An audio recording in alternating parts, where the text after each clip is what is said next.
दोस्तों आज की इस वीडियो में हम डिस्कस करने वाले हैं Brunner's cognitive development theory, Brunner's का संज्ञानात्मक विकास का सिद्धांत। पिछली वीडियो में जो हमने डिस्कस किया था वो पियाजेस कॉग्निटिव डेवलपमेंट थ्योरी था, पियाजे का संज्ञानात्मक विकास का सिद्धांत था।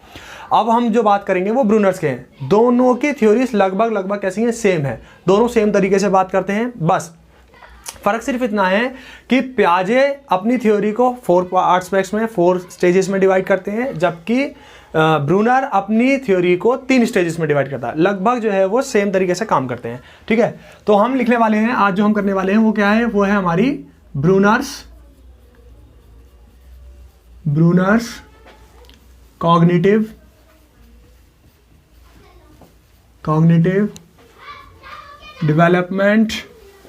Development theory. ठीक है, हिंदी में कहते हैं हम इसको, हिंदी में यही नाम रहेगा इसका, ब्रूनर का संज्ञानात्मक विकास का सिद्धांत। ठीक है जी, विकास का सिद्धांत। अब इस स्टेज में, मतलब इस थ्योरी में, ये थ्योरी पियाजे की थ्योरी से कैसे थोड़ी सी अलग या कैसे थोड़ी सी सिमिलर, दोनों ही चीज़ें हैं, थोड़ी सिमिलर भी है और थोड़ी सी अलग भी है, उसके बारे में हम बात करेंगे। लेकिन उससे पहले हमें समझना पड़ेगा ब्रूनर्स। तो ब्रूनर से रिलेटेड एक आध क्वेश्चन पूछ सकता है आपसे। पहली चीज़ तो ये पूछेगा कि जी ब्रूनर्स कहाँ के थे, तो आपको पता होना चाहिए कि ब्रूनर जो थे वो अमेरिका के थे। ठीक है, और मनोवैज्ञानिक थे, साइकोलॉजिस्ट थे, ये बात भी सही है, बिल्कुल मनोवैज्ञानिक थे, अमेरिकन मनोवैज्ञानिक। ठीक है, मनोवैज्ञानिक, सॉरी, अमेरिकन साइकोलॉजिस्ट। ठीक है, अमेरिकन साइकोलॉजिस्ट। ठीक, अमेरिकन साइकोलॉजिस्ट थे। इन्होंने अपनी जो थ्योरी दी थी वो दी थी 1964 में, कहीं 1966 भी मिलता है, तो ये दोनों ही एजेस आपके चल जाएंगे, या इस बेस से 1964 से लेकर के 66 का टाइम पीरियड आप लगा सकते हैं। अब इन्होंने अपनी थ्योरी का जो बेस माना कि किस आधार पर अपनी एक नई थ्योरी पेश की, पियाजे की थ्योरी से सिमिलर थी लेकिन फिर भी इनकी थ्योरी को बिल्कुल अलग ही नाम दिया गया। उसकी वजह थी, इन्होंने बताया, अपनी थ्योरी के 2 क्वेश्चंस बताए, 2 बेस बताए कि 2 questions were the base of this theory कि इस थ्योरी के, इस सिद्धांत के 2 प्रश्न आधार बताए कि जी 2 आधार पर हम जो है वो आधार बताए कि हम 2 क्वेश्चनों पर या 2 आधारों पर जो है बच्चे के डेवलपमेंट को जज कर सकते हैं कि बच्चे के अंदर क्या डेवलपमेंट हो रहा है और किस तरीके से डेवलपमेंट हो रहा है। सबसे तो 2 क्वेश्चन किए उन्होंने। पहला क्वेश्चन था कि हाउ, ठीक है, एक्सपीरियंस आर एक्सप्लेन्ड, कि बच्चे कैसे अनुभव, ठीक है, कि बच्चे जो है वो अपना अनुभव कैसे करते हैं, अपने अनुभव को कैसे एक्सप्लेन करते हैं। बच्चे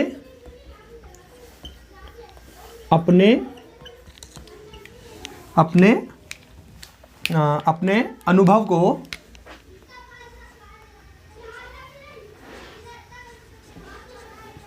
को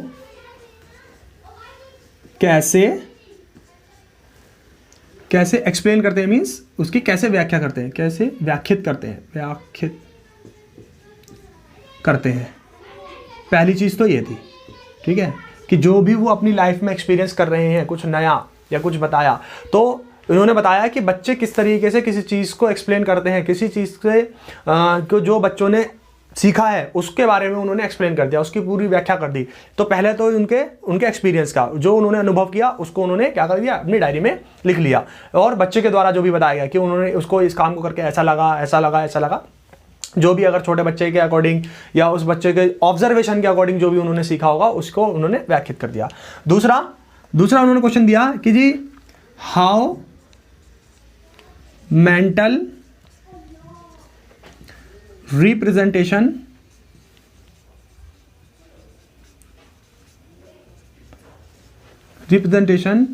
हैज डन, कि किसी भी चीज को देखने के बाद किसी भी चीज को देखने के बाद जो व्याख्या होती है वो कैसे करते हैं, कि जो उनका मेंटल रिप्रेजेंटेशन है वो कैसा कर रहे हैं, कि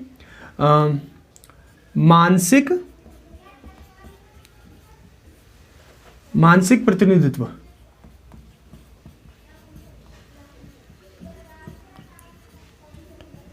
करना।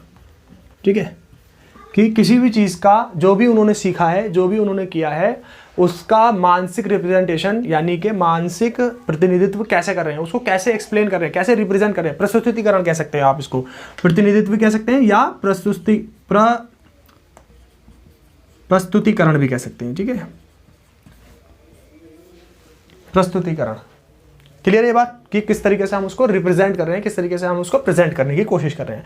ये तो हो गई उस थ्योरी के क्वेश्चंस की बेस्ड, कि किस बेस पर इस थ्योरी को जो है उन्होंने एक्सप्लेन किया है, अपनी थ्योरी को बताया है। अब इन्होंने बताया कि इस थ्योरी की जो है वो 3 स्टेजेस होती हैं। ठीक है, पूरी थ्योरी को, पूरे अपने सिद्धांत को, एक्सपेरिमेंट को उन्होंने 3 पार्ट्स में डिवाइड किया है। तो हम बात कर रहे हैं पहली स्टेज की। ठीक है, स्टेजेस के बारे में बात कर रहे हैं अब हम। स्टेजेस के बारे में बात कर रहे हैं, स्टेजेस, अवस्थाएं। तो अब जो हम करेंगे वो पहली अवस्था क्या है, पहली अवस्था है जिसको हमने नाम दिया है ए से इनएक्टिव स्टेज। इसको हिंदी में कहते हैं हम सक्रिय अवस्था।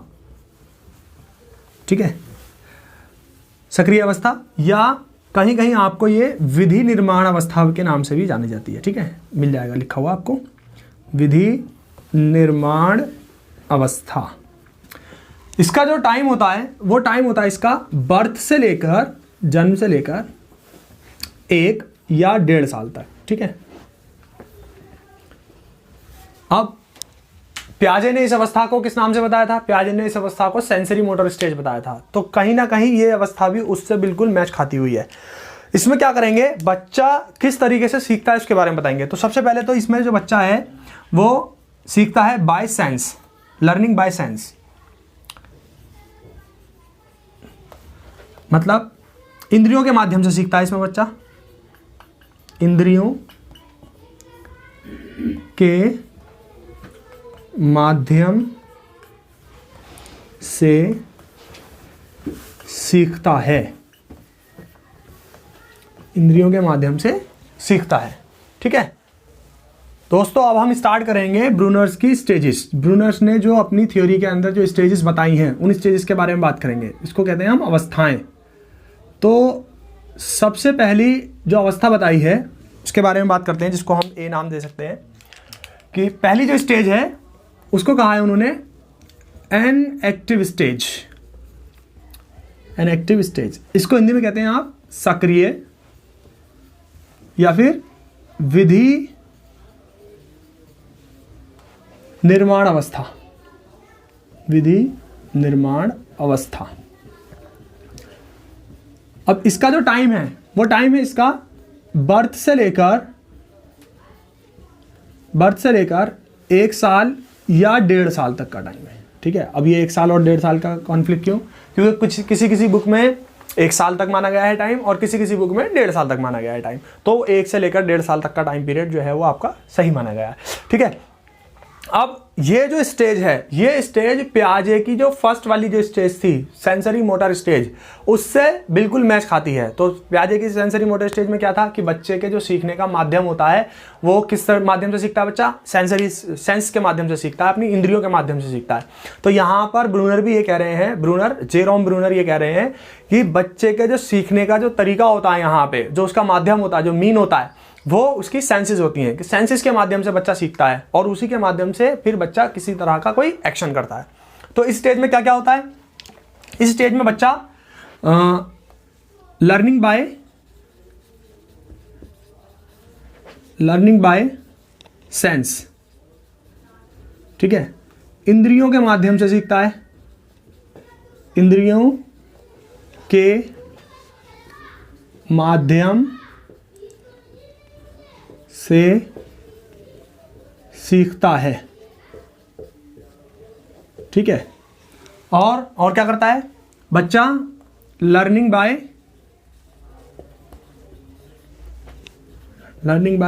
एक्शन, बच्चा किसी तरह का कोई एक्शन करेगा, कोई काम करेगा, उन एक्शंस के माध्यम से सीखता है। जैसे क्रियाओं के माध्यम से सीखेगा, क्रियाओं के माध्यम से सीखता है, ठीक है, के माध्यम से सीखता है। मतलब बच्चा जो है वो कोई एक्ट करेगा, कोई काम करेगा, ठीक है। अब आप सोचेंगे कि इतनी छोटा बच्चा काम कैसे कर सकता है? मतलब क्रिया का मतलब यहाँ ये है कि हाथ पैर चलाना, किसी तरह का कोई एक्शन करना, कोई मूव करना, कोई मूवमेंट करना, इसको आप क्या कहेंगे? एक्शन में कहेंगे भाई, किसी भी तरीके का हो सकता है। एंड देन एक और चीज़ होती है वो कि बच्चा और क्या करता है इस स्टेज के अंदर? इसके अंदर बच्चा जो है वो डायनेमिक एक्टिविटीज़ करता है, डायनेमिक एक्टिविटीज़ करता है। डायनेमिक एक्टिविटीज़ मतलब परिवर्तनशील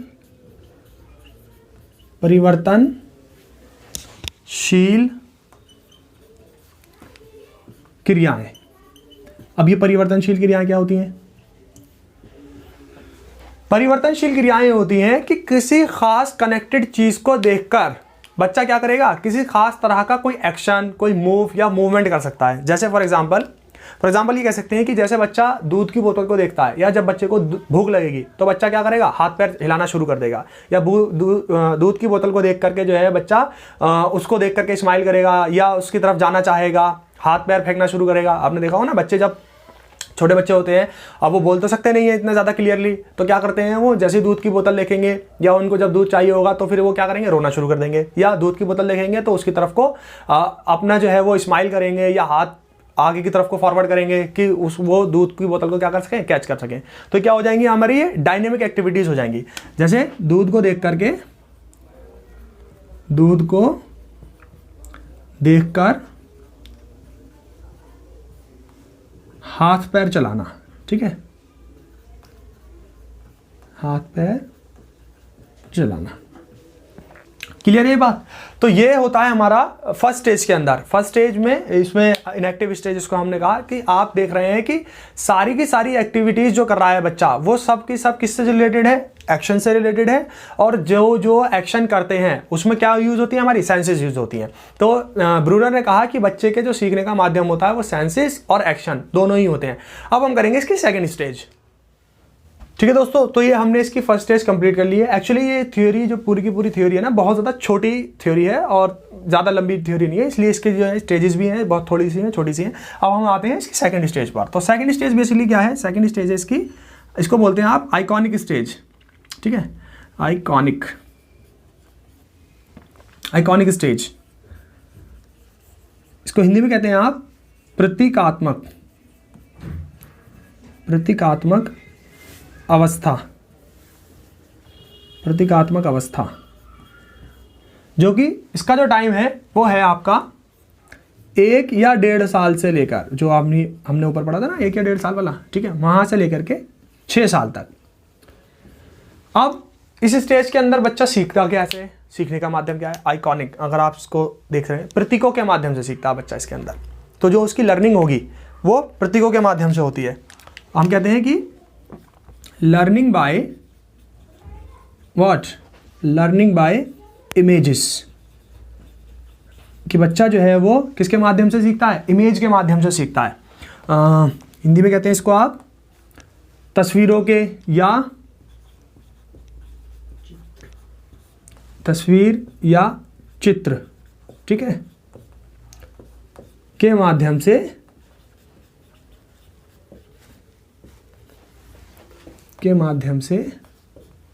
सीखता है। कि बच्चा जो है कोई चित्र देखेगा, ठीक है, और फिर उसके बाद में ये कोई चीज़ देखेगा, ज़रूरी नहीं है सिर्फ चित्र ही देखेगा, चित्र के लिए आप उसका जो है वो कोई फिजिकल ऑब्जेक्ट भी हो सकता है, वो अपेयर हो सकती है कोई चीज़, उसके माध्यम से चीज़ों को देखता है और सीखता है और उसके बाद में अपने जो है वो नॉलेज बिल्डअप को करता है, क्योंकि ये भी जो है वो रचनावादी ही है और हमेशा नॉलेज बिल्डअप की ही बात करते हैं। अच्छा, ये स्टेज अगर आप थोड़ा सा कनेक्ट कर पा रहे हो तो किससे मिलती जुलती है, कॉन्क्रीट ऑपरेशनल स्टेज के जैसी मिलती जुलती है। हालांकि टाइम पीरियड अलग है लेकिन सेंस इस बात का लगभग वही है। या आपने देखा होगा जो हमने प्री ऑपरेशनल स्टेज पढ़ी थी, तो प्री ऑपरेशनल स्टेज के अंदर हमने पढ़ा था बच्चा जो है वो सिग्निफाइज करता है, सिंबल्स के जरिए सीखता है, साइंस के जरिए सीखता है। तो यहाँ पर भी तो वही है कि बच्चा क्या करता है, इमेजेस के जरिए सीख रहा है। अब क्योंकि बच्चा यहाँ पर इमेज के जरिए सीखता है, इसलिए इस स्टेज को एक दूसरी स्टेज के नाम से जानते हैं, इसे पिक्टोरियल स्टेज भी कहते हैं, ठीक है। पिक्टोरियल स्टेज मतलब हिंदी में कहते हैं आप इसको चित्रण अवस्था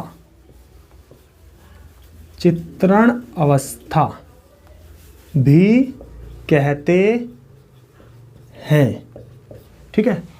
इसमें बच्चा जो है वो कोई जो इमेज होती है बच्चे के पास, बच्चा जो इमेज देखता है उस इमेज के माध्यम से चीज़ों को सीखता है, और क्यों उसके दिमाग में क्या बन जाती है, एक इमेज बन जाती है, माइंड में इमेज बन जाती है। तो उस माइंड में इमेज बनने की वजह से उसके दिमाग में जो उसका जो ज्ञान है, उस ज्ञान के अंदर क्या होता है, उस ज्ञान के अंदर उसकी वृद्धि होती है, ज्ञान का निर्माण होता है। इसलिए इस स्टेज को, इस अवस्था को हम किस नाम से जानते हैं, इस अवस्था को हम दूसरा नाम इसका कह देगा पिक्टोरियल स्टेज, चित्रण अवस्था भी कहते हैं। यहां पर आपकी ये सेकंड स्टेज कंप्लीट हो गई है, ठीक है। तो अब हम बढ़ते हैं इसकी थर्ड स्टेज पर। इसकी जो थर्ड स्टेज है उसको कहते हैं आप सिंबॉलिक स्टेज, और सिंबॉलिक स्टेज को हिंदी में कहते हैं हम सांकेतिक अवस्था, ठीक है, सांकेतिक अवस्था। इसमें जो बच्चे के सीखने का माध्यम होता है, बच्चा जिस तरीके से सीखता है, उसमें बच्चा जो है शब्दों का, पोयम का, लेटर्स का, अक्षर्स का, इस तरीके का इस्तेमाल करता है, ठीक है। क्या करता है बच्चा इसमें जो है वो वर्ड्स का यूज करता है, लर्निंग बाय वर्ड्स, ठीक है, लेटर्स, पोयम एटसेट्रा, कि इन सारी चीज़ों से क्या करेगा बच्चा, सीखेगा। जैसे यहाँ पर तो था बच्चा जो है पहले इमेज देखता है कोई, अब यहाँ पर बच्चा डायरेक्ट इमेज ना देख करके सीधा किसी शब्द के माध्यम से भी सीख सकता है। फॉर एग्जांपल, जैसे आप बच्चे को अगर ए फॉर एप्पल सिखा रहे हैं तो पहला बच्चा जो है एप्पल वाली शेप देखता है, देन उसके बाद में ए सीखता है। अब बच्चा डायरेक्ट ए सीख सकता है, इस स्टेज पर आ जाता है। तो ये बच्चे का जो है अल्फाबेट या लेटर्स के थ्रू सीखने का तरीका हो जाता है। तो कैसे सीखता है बच्चा यहाँ पे, बच्चा इसमें जो है शब्दों और आपका जो है वो पोयम, अक्षर आदि के माध्यम से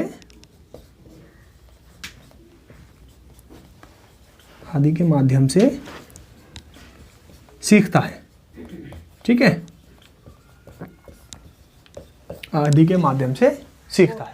बच्चे की वो स्टेजेस हैं जो ब्रूनर ने बताई थी। अब ब्रूनर जो है वो यहाँ पे आपकी थ्योरीज की जो स्टेजेस हैं वो कंप्लीट हो गई हैं। अब ब्रूनर जो है वो कुछ बातें हैं जो एक्स्ट्रा और आगे से इससे जो थ्योरी से रिलेटेड जो है वो पूछता है। जैसे पहली चीज़ क्या, पहली चीज़ ये कि ब्रूनर ने एक नया शब्द दिया कि बच्चे को सीखने और सिखाने के लिए जो है हमें किस चीज़ का इस्तेमाल करना चाहिए, बच्चे को सीखने सिखाने के लिए हमें स्पाइरल करिकुलम का इस्तेमाल करना चाहिए, स्पाइरल करिकुलम का, ठीक है, स्पाइरल करिकुलम, ठीक है। इसको हिंदी में कहते हैं आप सप्रिल या कुंडलित, ठीक है, एक ही बात है वो, सप्रिल या कुंडलित पाठ्यक्रम या पाठ्यचर्या, ठीक है, पाठ्यचर्या होता है वैसे, ठीक है। तो सप्रिल पाठ्यचर्या क्या होता है? ब्रूनर ने कहा कि पाठ्यक्रम ऐसा होना चाहिए जो एक दूसरे के साथ इंटरलिंक हो। इंटरलिंक मतलब बच्चे को इस तरीके से सिखाया जाए, स्कूल के अंदर इस तरीके से एक्टिविटीज़ कराई जाए कि वो एक्टिविटी ऐसा ना हो कि सिर्फ और सिर्फ किसके ज़रिए, कैसे कि सिर्फ और सिर्फ वो एक ही चीज़ से जुड़ी हुई है। जैसे अगर आप मान लीजिए बच्चों को खिला रहे हैं, खेल ग्राउंड में लेकर गए हैं बच्चों को खिलाने के लिए, तो सिर्फ और सिर्फ जो है वो वहाँ पर बच्चे का जो पर्पज़ है, जो सिखाने का जो पर्पज़ है, वो सिर्फ ये नहीं होना चाहिए कि बच्चे का इससे शारीरिक फिजिकल डेवलपमेंट होगा, बल्कि उसमें ये भी होना चाहिए कि बच्चे के अंदर जो है वो सामाजिकरण होगा, बच्चे का सोशल डेवलपमेंट भी होगा, एक दूसरे के साथ कोऑपरेट करके सीखेंगे, टीम वर्क सीखेंगे, कोलैबोरेट करना सीखेंगे, कोऑपरेशन करना सीखेंगे, ये सारी चीज़ें जो है वो आपस में मिलकर के करेंगे। फिर उन्होंने बताया कि जो है वो अगर मान लीजिए आप फील्ड के अंदर आप खेल रहे हैं, तो फील्ड के अंदर उसकी लंबाई चौड़ाई नापने का तरीका क्या होना चाहिए, कितने मीटर की रेस करनी है, तो उसके अंदर आपने क्या मैथमेटिक्स का यूज़ कर दिया। तो उन्होंने कहा कि भाई जो पढ़ाने का तरीका हो स्कूल लेवल पर, या जो हमारे सीखने सिखाने की जो प्रक्रिया हो, उसके लिए पाठ्यक्रम हमें कैसा यूज़ करना है, पाठ्यक्रम हमें ऐसा यूज़ करना है जो कि कैसा हो, स्पायरल करिकुलम हो। एक टाइप से ये कह सकते हैं कि किसी एक सब्जेक्ट से दूसरे सब्जेक्ट के बीच में ब्रिज बनाने वाला हो, जोड़ने वाला हो, इंटरकनेक्ट करने वाला हो। यहां तक बात क्लियर है। उसके बाद में एक और बात कहते हैं ये कि इस सब को करने के लिए हमें जिस चीज की जरूरत पड़ेगी उसको बोलते हैं ये स्कैफोल्डिंग। क्या? स्कैफोल्डिंग। स्कैफोल्डिंग आपने ये वर्ड कई बार सुना होगा। इसको बोलते हैं हिंदी में सहारा देना, पटान, मचान, जो भी आप नाम दे दें, ये सब हिंदी में आपको वर्ड्स मिल जाएंगे इसके। सहारा देना, स्कैफोल्डिंग शब्द जो है वो सबसे पहली बार ब्रूनर ने ही यूज किया था। तो ये क्वेश्चन पूछ सकता है आपसे कि स्कैफोल्डिंग वर्ड सबसे पहले, ठीक है, सबसे पहले प्रयोग किया, ठीक है। सबसे पहले स्कैफोल्डिंग वर्ड यूज करने वाले, प्रयोग करने वाले जो कौन थे, वो थे आपका जेरोम ब्रूनर। ब्रूनर ने अपनी थ्योरी के अंदर स्कैफोल्डिंग शब्द को दिया। अच्छा, फिर उसके बाद इन्होंने बताया कि भाई बच्चे के जो सीखने और सिखाने, स्कैफोल्डिंग शब्द तो इन्होंने दिया, लेकिन उसके बाद में जो इसका जो विस्तार किया, इसके बारे में जो बात की, डिटेल में जो बात की, वो वाइगोत्स्की ने की। उसको हम जो है वो नेक्स्ट थ्योरी के अंदर वो डिस्कस करेंगे। अब इसमें आगे उन्होंने कहा कि बच्चे के जो सीखने और सिखाने की जो प्रक्रिया का जो मेथड होगा वो कैसा होना चाहिए। तो सीखने और सिखाने की प्रक्रिया का जो मेथड होना चाहिए, उन्होंने बताया कि हमें जो है वो डिस्कवरी मेथड का यूज करना चाहिए। डिस्कवरी लर्निंग मेथड आपने बहुत बार सुना होगा, डिस्कवरी लर्निंग मेथड, ठीक है। मतलब हिंदी में कहते हैं आप इसको खोज विधि का इस्तेमाल करना, खोज विधि का प्रयोग। उन्होंने कहा कि बच्चे को जो है वो कोई टास्क दे दीजिए, आप प्रॉब्लम दे दीजिए, और बच्चा क्या करेगा, उन प्रॉब्लम्स के सॉल्यूशंस खुद ढूंढेगा। इसको उन्होंने क्या कह दिया, इसको उन्होंने कहा कि बच्चा जो है उसके सीखने का जो तरीका होना चाहिए वो डिस्कवरी वाला होना चाहिए। तो इस तरीके से फिर हमें यहाँ पर एक बात और पता चलती है कि डिस्कवरी लर्निंग मेथड जो है वो जेरोम ब्रूनर का दिया हुआ है। तो ये जो है वो हमारी यहाँ पर थ्योरी पूरी तरीके से कंप्लीट हो जाती है। बहुत छोटी सी थ्योरी थी, आसान सी थ्योरी थी। उम्मीद है आप लोगों को समझ में आ गई होगी, पसंद आ गई होगी। तो फिलहाल अब हम यहाँ पर ख़त्म करते हैं, बाकी हम मिलेंगे अब हम नेक्स्ट वीडियो में नई थ्योरी या फिर नए टॉपिक के साथ में। ओके।